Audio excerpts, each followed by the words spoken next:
dhala shaartuu Usmaayyoo Muusaa daaspooraa biyya alaatii galan warra gartee abaa'oo deeggaran jedhamee shakkame wajjin hidhamte. Dhageeffadha. Shaartuu Usmaayyoo Muusaa daaspooraa biyya alaatii galan sheeriin hin jiru waani wallaale. Ani samuuna kana waan akkanatti qap godhee akkana isin qabe kana wallaale. Okay, amma gaariidha. Bareeda. Sheer godha. Abiy Ahmed biraan nagaa sagalee tiyyatan. Abiy Ahmed kanatti waa himuu barbaada. Abiy Ahmed biraan nagaa sagalee tiyyatan sheer godhaati. Jaalatamuuf kabajamoo ilmaan Oromoo idil addunyaa kanarra jirtan sagalee tiyyatan Abiy Ahmed biraan nagaa sheer godhaati. Namoota gurguddaa biraanis nagaa naa dhageessisa. Warri ammootu Usmaayyoo Muusaa abbaa kennaa miti jettan diqaalaan sheerin gootuun beekaan. Diqaalaan sheerin gootu. Tamaqaan Oromummaa waliin nu qabe diqaalaan sheer akkan goonen beeka. Garuu ilmi gudeedaa ilmi Usmaayyoo Muusaa an ilmoo Usmaayyoo Muusaati namni jettu sheer godhaadha. Ani ilmoo Usmaayyoo Muusaati namni jettu. Micayyoon Usmaayyoo Muusaa dhiiran qabu micayyoon takkattiin suni takkattiin akka dhiiraa suni bakka buutuun abbaa suni numaraaf dhiiga kenna numaraaf obboleetti. Abiy Ahmed wanni ani itti dhaamadhu. Abiy Ahmed wanni ani itti dhaamadhu yaa Abiy Ahmed Ali. Mucayyoon Usmaayyoo Muusaa ummata kotota amma asii achi deemu kanaa miti. Abbaan isii bar isii dogongorsuun hin mala warri nu malee achi taa'ee biyya alaa taa'ee asitti waan adda addaa keessa seensisee hidhuun hin mala. Garuu ati Abiy Ahmed Ali mucayyoo Usmaayyoo Muusaa inni dhin Abiy gadi dhiisi. Gadi dhiisi maaliif? Usmaayyoo Muusaa namni mucayyootan inni itti dhaammatee deeme Oromoodha. Oromoo guutuudha. Siifis gaarii miti. Ummata gartee amma gartee abaa'oo ufin jedhu kanaa miti. Usmaayyoo Muusaa abaa'oo orjinaala qabsaayaa sabaa fakkeeffattoota ammaa tanaa miti. Agartee mucayyoon isaa yoo dogongorallee qabaatte hatta gorfamtee waan akkanaatti hin deebiin jedhamtee yoo san keessaallee yoo mayyakka san keessaallee daasporaan biyya alaa taa'u kuni agarte yoo magartee dogongora keessallee seensiseetiin waan adda addaa ka isitti kenneetiin ka isii hiisullee ka ta'u taate ati garuu isii ilaalin dogongora isii ilaaluun qabdu Abiy Ahmed. Dogongora mucayyoo saniitii miti kalaallamuu qabu. Ifaajee abbaan isii Oromoo guutuuf dalage ilaaluu qabda Abiy Ahmed. Ifaajee abbaan isii dalagetu sillee kursii irraan jira hadha. Qabsoo abbaan isii godhetu Abiy Ahmed sillee kabajaa itti godhee kursii irraan jira. Wallaalaan hin jira. Wallaalaa ammootu wallaalaan hedduu osomaa jiru. Abbaaf jecha saree abbaa jala deemtuuf dhabanii hadha nutu isii abbaadha Abiy Ahmed. Ummata kannii waliin ummata dhama'aa ijoollee Oromoo ijoollee qabsaa'ota Oromoo agartee ufii duuba dheessaa ijoollee qabsaa'ota Oromoo mootummaa amma jiru kanaanillee walitti warri buustan rabbillee isin arga ijji Usmaayyoo Muusaallee isin argiti. Warri sheer godhuu diddellee hatta rabbillee si arga Usmaayyoo Muusaallee si arga. Yoo dhiigoma walitti qabaanne haqa walirraa qabnaa barnuti. Abaarrullee wal balleessinaa bara. Eebbifnullee wal magarsina nuti Oromoon haqa walirraa qabnaa beeke. Yaa mee ilmoo ta'e takkatti ati addunyaa kanarratti dhiifattee deemte hoggaa biraa duute bee dhaabbadhu laali yoo isin miidhama wayii irra geette. Siyaasni bara kana abbaa rabbiin sammuu itti kenne abbaa rabbiin aqlii itti kenne malee nama soba. Beekaa hedduu dogongorse. Hayyuu hedduu dogongorse. Aalima hedduu dogongorse. Sheeka hedduu dogongorse. Siyaasni bara kana deemaa jiru.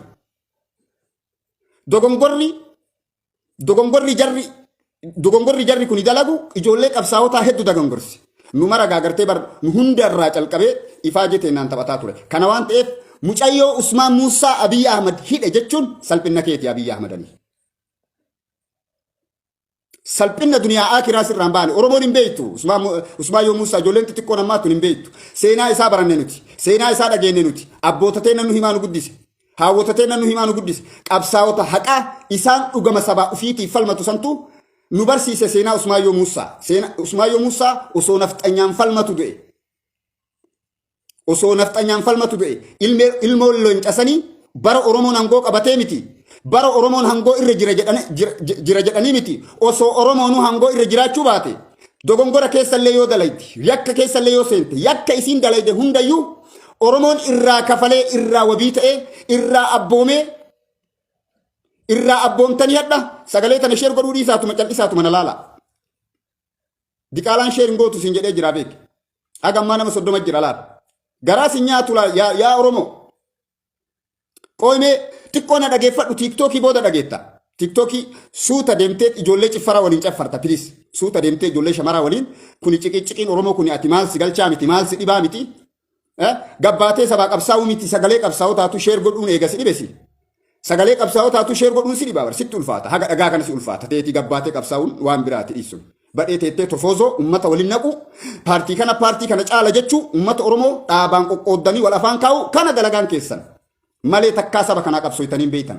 Warri saba kanaaf qabsaa'e akka Usmaayyoo Muusaa fa'a warra diddaa Amaaraa ol bahee gara gaaraa warra osoo nafxanyaa fi Tigreedhaan falmatu dhume ilmoo isaati ilmoo Usmaayyoo Muusaa Abiyyi Ahmad Ali hidhen dogongoraa dhaga'uu dhabuun hin mala poolisii yakka gartee to'atu gartee isiillee gartee daaspooraa biyya alaatii gale warra shaneedhaan wal qunnamtii galu warra shaneedhaan gartee wal qunnameetiin meeshaa adda addaa isaaniif kennu mallaqa adda addaa isaaniif dabarsu kanneen keessatti shakkamtee kana waliin hidhamuun isii nan gaddaan. Nangadda. Kanaaf Abiyyi Ahmad Ali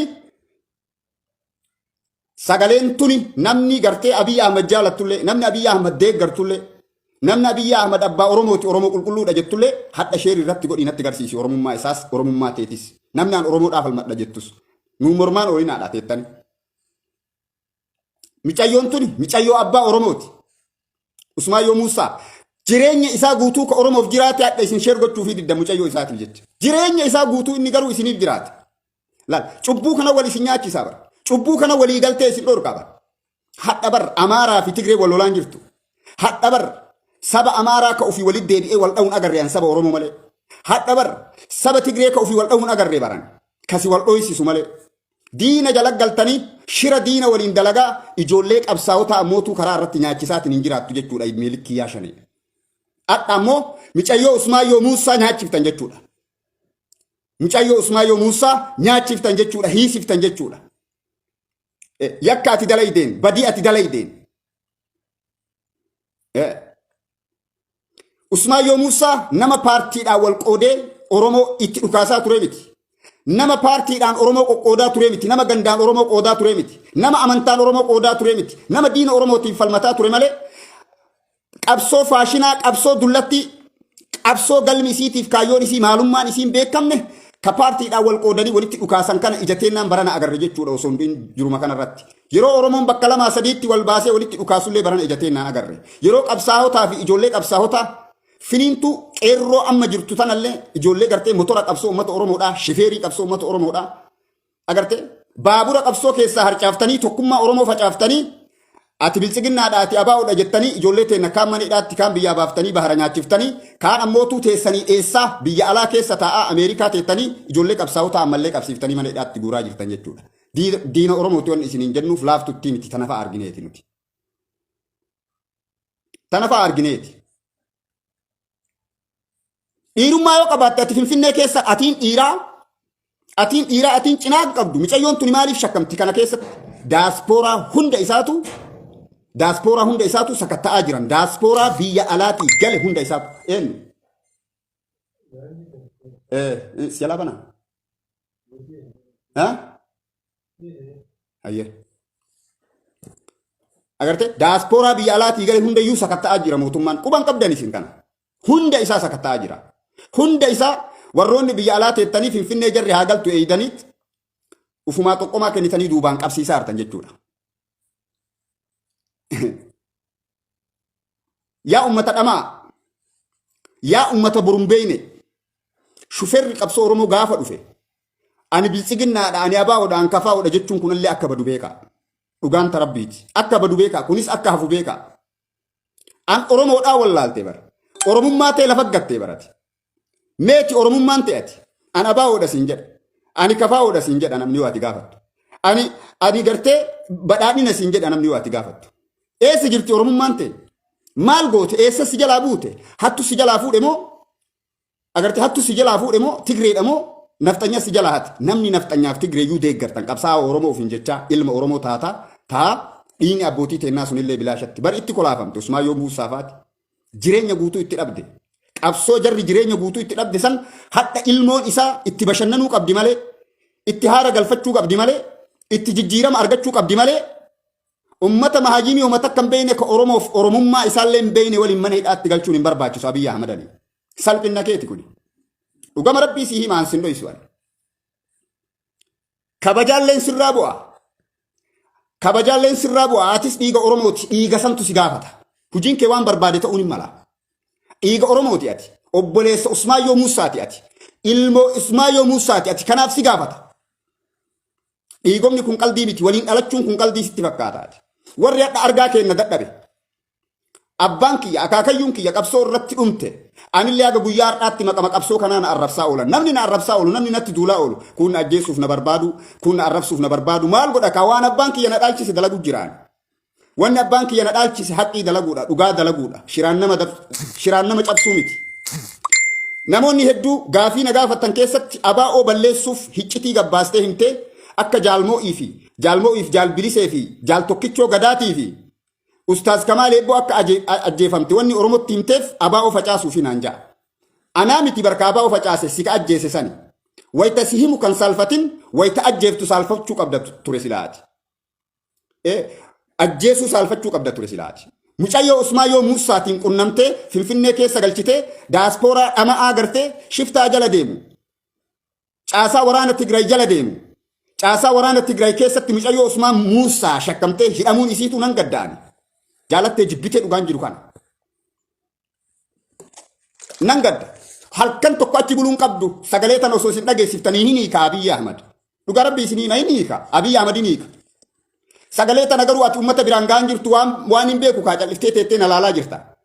Oromoo cabsaa jira amma wanni an dubbadhu kun Oromoo cabsaa. Wanni an dubbadhu kun amma Oromoo si miidhe.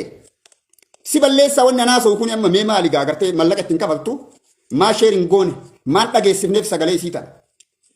Meeti ati Oromummaa tee soqee dhabee barbaadee soqee dhabee.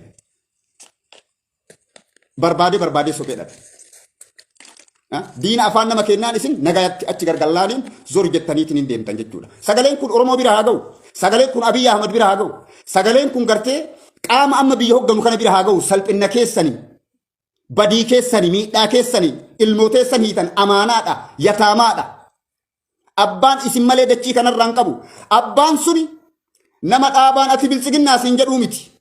Nama ati gartee kafaa'oo siin jedhuu miti. Nama ati Oromoo taanaaniin Oromoof jecha kaleellee jireenya isaa guutuu fixate. Nama ati Oromoo taanaan Oromummaa teessaniif gaagartee siif jecha lubbuu isaa qaalii dabarsee kennuudha abbaan suni. Abbaan shaartuu Usmaayyoo Muusaadha. Ijoollee feesbuukii irrattu firii shaartuu Usmaayyoo Muusaa hirrifadhe duwida kana qarxaana jedhe.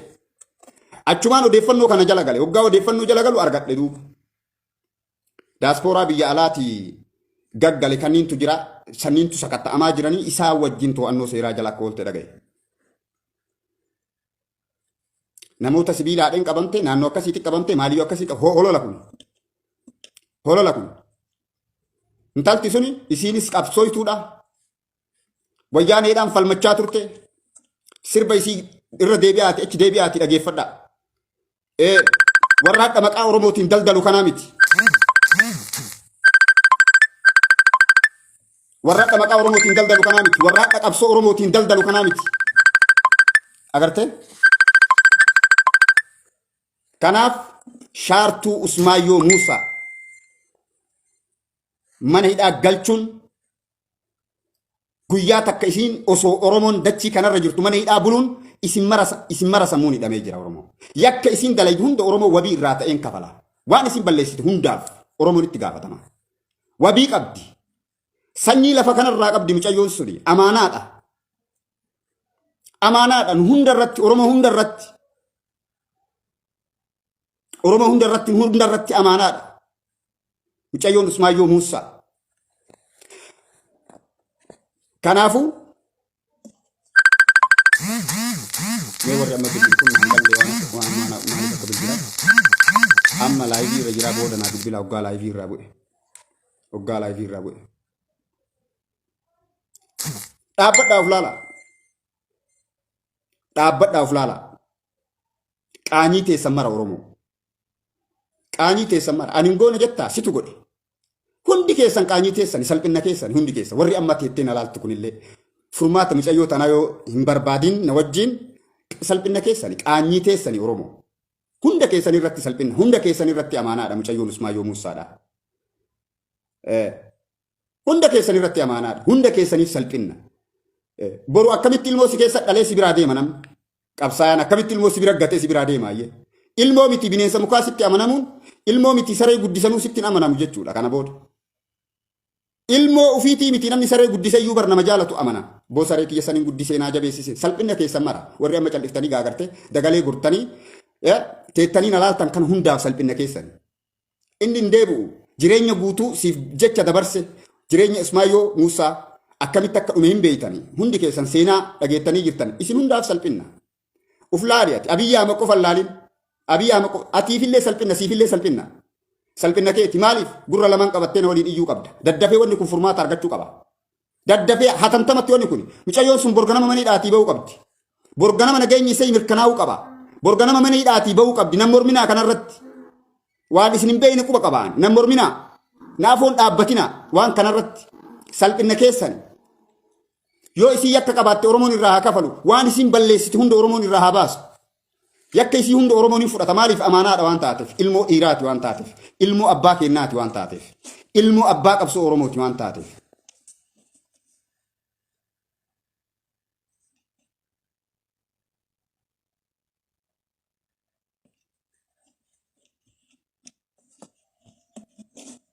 Si hunda irratti amaanaadha si hunda irratti ba'aadha Oromoo wanni anaasa'u kun. Si hin ilaalchisu seetaami ati maal abbaa keetii galtee rafta. Maal abbaa keetii calliftee teettee na laalta ati. Ati hoo maal qabatte? Ati maal qabatte isin rakkattee ati hoo mee maal dalayde gahee kee qooda kee hin baane ati. Qooda kee hin baane sagalee insii akka dhagahamu hin goone. An dubbadhee jira naaf hin hafne namni haganaa kun naaf ragaadha. Borganama gad dhiisi Abiyyi Ahmed Alii Mucayyoo sun. Borganama gadi dhiisi hin ta'u seenaa keetiifis hin ta'u jireenya keetiifis hin ta'u agartee. Qabsoo Oromootiifis hin ta'u cubbuudha qaraa'u waan akkanaa kanniin dalaguutu Oromoo wal nyaachisaa jira. Waan akkanaa kanniin dalaguutu Oromoo wal fichisiisaa jira. Oromoo amma bar osoo Amaaraa lolle torbee tokko nutti fudhatu Amaaraa Oromiyaa keessaa kaasuun. Saba feeneen osoo lolle saba barbaanneen osoo lolle sabaa sablammii Itoophiyaa kana ofirraa fixxin goonee diina nafxanyaa jennuu fi kaanillee of keessaa baasuun torbee tokko nutti fudhatu nuti akka Oromootti. Isin wal lolaa jirtanii warra wal lolu kana akkam goona. Oromoon ufii wal lolaa jira, ufii wal fixaa jira. Ufii dhabama wal godhaa jirtu bar Oromoo. Takka nama biraa dhabama godhaa jirta, ufii wal ajjeesaa jirtu.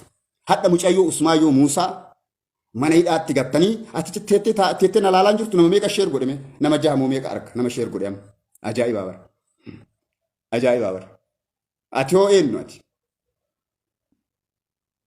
Ana Usmaayyoo Muusaa jechuu qabda silaadhaati. An Usmaayyoo Muusaati jettee bakka abbaa isii buutee wabii taatee fi waan biraallee yoo dadhabdeef sagalee tana achiin ga'uufiin illee bar dhiirummaadha. Wallaahi billaahi tallaahi arsiin gosti tiyya. Maashaa Allah tabaarakallaa. Tayoo dubbattu afaan takkaa tayoo cal'istullee afaan takkaa tayoo tolchitullee yoo balleessitullee afaan takkaa isin caalti wallaahi dachaa daraboo irra deddeebitee isin caalti. Yaa uummata facaatu wallaahi laazim yaa uummata facaatu. Hin jirtu silaa Harargeen qorsoo bishaan buuti. Qorsoo bishaan buuti. Abdii Oromoon qabsaawwana abdii arsii malee. Abdii arsii abdii gosa kiyyaa saba kiyyaaf qabsaa malee abdii Oromoon qabsaawwan dhugaa rabbii siiba. Nama meeqa salphate isin abdate. Meeti kaadha Usmaayyoo Muusaa isin argu anas si arga. Ati Usmaayyoo Muusaa miti yar. Maa sheerin gooneef mucayyoon tun borganama akka gabbaatu yoo argatte maa yoo isin borganama hidhaa baate maa maaltu sirraa hir'ata. Taan dabarii na arrabsuu dhuftaa mitiire na arrabsuu dhufta. Kot ati chilu nan dandeettan. Dhugaa qabadhee waan deemuuf nan dandeettan. Hubadhaa kan ammoo jala sarareetiin isin hima. Dhugaa qabadhee waan deemuuf nan dandeettan. Nan dandeettan. Isin hin dhiiftu gosa isin hin dhiiftu. Anaa miti saree balbala ofii irratti isin hin dhiiftu. Warri na fokkortan. Shantamee. Amma kutaa teenna keessaa bayaa. Salaam situn arsi shaneen maaliif ummata ofirraayyuu waa dhorgitanii hin dandeettanii dubartiin jalatti hin ficcisiisina. Dhiirti takkaa namarraa waa dhorkiti. Takki ammootu isin qawwee abbaa sadi dhukaaftanii achiin gara kaan gaddeemee ummata arsii gosatiyya achi keessatti danfisu achi keessa ficcisiiftanii biraa lixan akka gosateessan ficcisiiftan sanitti. Bayaa kutaa teenna keessaa. Mootummaan kunillee wanni inni beekuu qabu jarri tun bakka nun buutu. Nuti akka qeerroo sikkoo mandootitti jarri nu keessa jirtu tuni qaama nu bakka nu bu'u miti. Qaama nuti finnee miti. Akkasitti nu hubachuu qaba. Maqaa shaneetiin ilmi arsii namni tokko du'uun qabu mootummaan kun. Ilmi sikkoo mandoo namni tokko maaliif shira jarri nurra dalagaa jirtu akka jarri lafarraa nu balleessuuf hojjechaa jirtu waan argaa jirtuuf amma kunoo hangaftitti intala Oromoo intala abbaa Oromoodha qabsiiftee shaneen Finfinneetti nyaachiftan gab jedhaa rafa TikTok ilaalaa deemaati zana jedhaati alaa hudduu awwazu laalaa isin. Dhiisaa qabsoma tana arsiin isin yaa falmattu. Dhiisa jarat diina isinirraa dhorga. Jaratu ijaarmaa illee qaba. Jaratu rifannoota Oromoo illee qaba. Jaratu jaalala Oromoo illee qaba. Yaa ummata summi dhiisaa isin qabsoma tana harka keessaa fudhadha.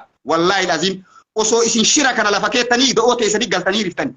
Bilisa isin baafnee abbaa feetam koottaati bakka kanarra kaadhaa jenneeti isin muuduu dandeenya abbooluti.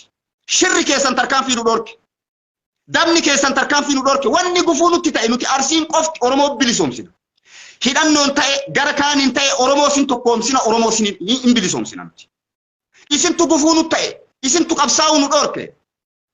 Baabura qabsoo Oromoo keessaa harca'ee namni qabsaa'ota Oromoo qabsiisee nyaachise kaan ofii nyaataa kaan diina ficcisiise isini malee dhuftanii dubartii nu jalatti hin fixinaa ijoollee daa'imman nu jalatti hin fixinaa nuti. Kutaa teenna keessa mootummaan quba haa qabaatu. Shaneen nuuf mana gumaati. Shaneen nuuf diina kenna waan taateef maqaa shaneetiin ilmi arsii ilmi sikkoo mandoo si harkatti yoo du'e siinillee wal dhabna jechuudha mootummaa kana. Dhugaan jiru kana. Hadha mucayyoo Usmaayyoo Muusaa hiisiftee meeshaa itti kennitanii shira dalaydanii dhiirummaa yoo qabaattan ofii dhayxanii meeshaa ittiin kennitanii isin. Isinimaa isin badii teessammaa ofin agarreesi.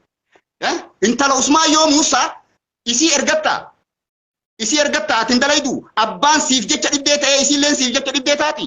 Ati dhiirummaan qabdu Finfinnee miti. Ati hunda keessa dheessaa daangaa irra dheessaa ijoollee gootaa ijoollee Oromoo callaa laaltee ficcisiifta jechuudha. Kaan bilchiginnaa ficcisiifta kaan harka keetiin fitta. Dhugaan jiru kanaa miti.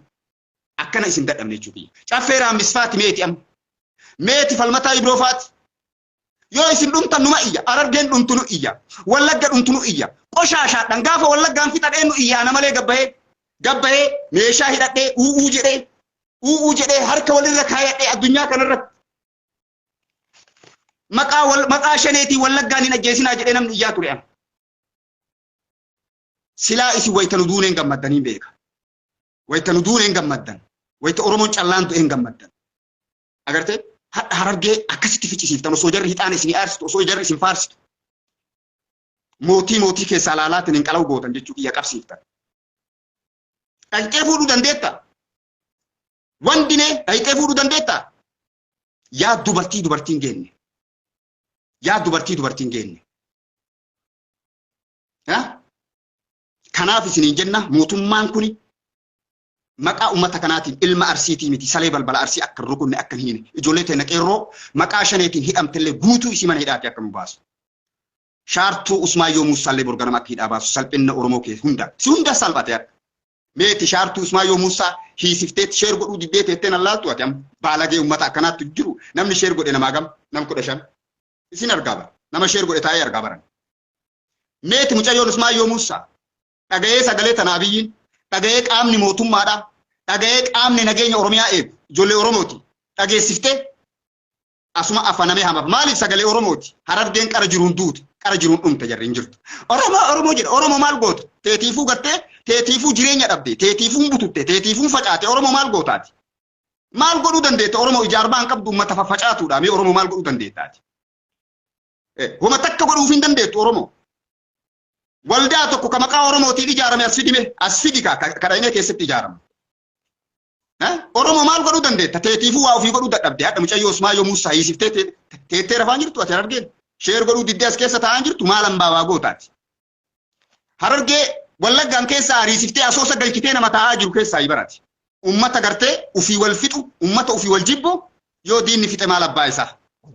Si barsiifte kaashiraa fi daba shaneen akka isin wal fixxan wal afaan isin keettee isin barsiifteeni sirriitti isin tabaarsifte akka isin wal fixxan. Bilchiginnaadha jedhii dhayi gombii isin hanjaaba. Hin dha'u obboleessa kiyya ka bilchiginnaa keessaa miti shayxaana keessa jiru hin dha'u harka kiyyaan obboleessa. Maal abbaa keetii? Hin dha'u. Hin dha'u. Abaa'oo keessa isaa jiraatu bilchiginnaa keessa isaa jiraatu kafaa'oo keessa isaa jiraatu hin tuqu obboleessa kiyya jaalattee jibbitee dhugaan jiru kana. Hin tuqu. Si hunda salphate si hundaaf salphinna. Usmaa yoo Musaa biyyi qofan gaafatu silleen gaafata. Malaayikaan Rabbi illee si caqafti, Rabbi illee si dhagaa. Bakka kanatti namni quuqama hin qabne, namni madaa hin qabne. Warri qara Oromoo jettan eessa seentan? Meeti eessa jirtan? Hagattii tana yoo namni sheer godhe ijoollee Booranaatti fi ijoollee Arsiitiin beekaa. Kun sheerin godhu. Wallagga waan akkana kana sheerin godhu. Waan Rabbi akkana isin godheef hin beeku. Isin ficcisiisaa ijoollee qabsaa'otaa guura Harargee bara. Machal goosisaa. Oromoof jecha dhume. Amaara loltee dhumaa jirta moo Tigree loltee dhumaa jirta? Deebisi kaa deebii kana. Oromoo wal loltee dhumaa jirta. Kana keessatti hin hirmaannu nuti. Aaga baanin. Polotikaa xaallaan minyaa. Amantaan nu diiguu dadhabe nuti Oromoodhaan adda nu baasuu dadhabe. Amantaan Minilik Oromoodhaan Shawaa Kiristinnaa kaasee Wallaggaan Kiristinnaa kaasee Minilik nutti ergee Arsii nu fixuu dadhabe. Nu diiguu dadhabe. Amantaa kennaaf aadaa kennallee osoo hin jijjiiratin dhageenye. Hunda keessan Kiristinnaa isin kaase. Isin sanatti alchiise haada isinitti hidhate. Dhugaa miti kun. Hin sobe. Namni sodaa Minilik Kiristinnaa ka'e isiniin warra hadha qabsaa fakkaatu. Warra ijoollee qabsaa'otaa awwaalee man taa'u. Isinii miti isin.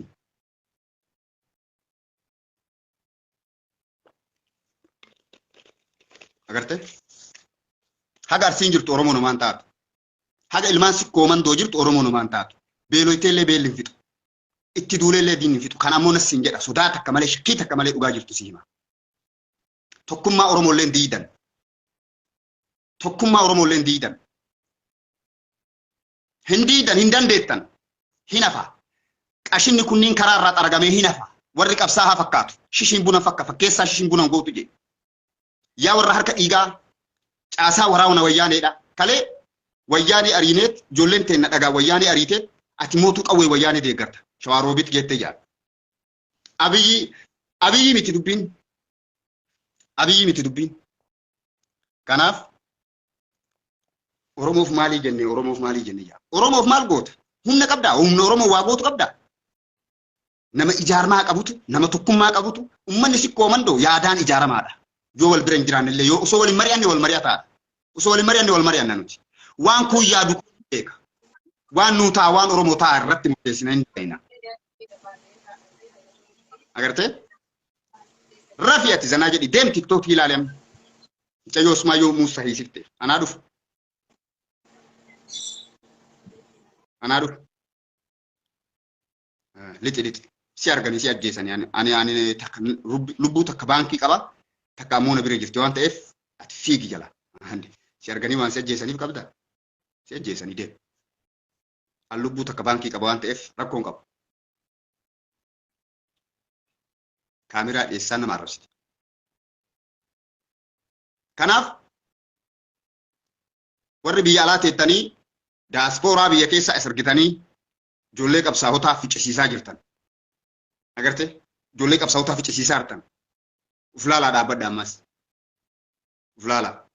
Amaara lolaan jiru, nafxanyaa lolaan jiru, ufii wal lolaa jirtanii silaa addaan taa'aan isin dadhabde. Barnoota ammoo wanni jibbamnuuf addaan taa'aa. Walin lolinaa. Hammana jenne waan biraan jenne nuti. Seenaan kennan mootu olma ta'a beeki. Nus hin ajjeesinaa walis hin ajjeesinaa jenne. Waan biraan jenne kalaas. Tabiraati ilmaan sikkoo mandoo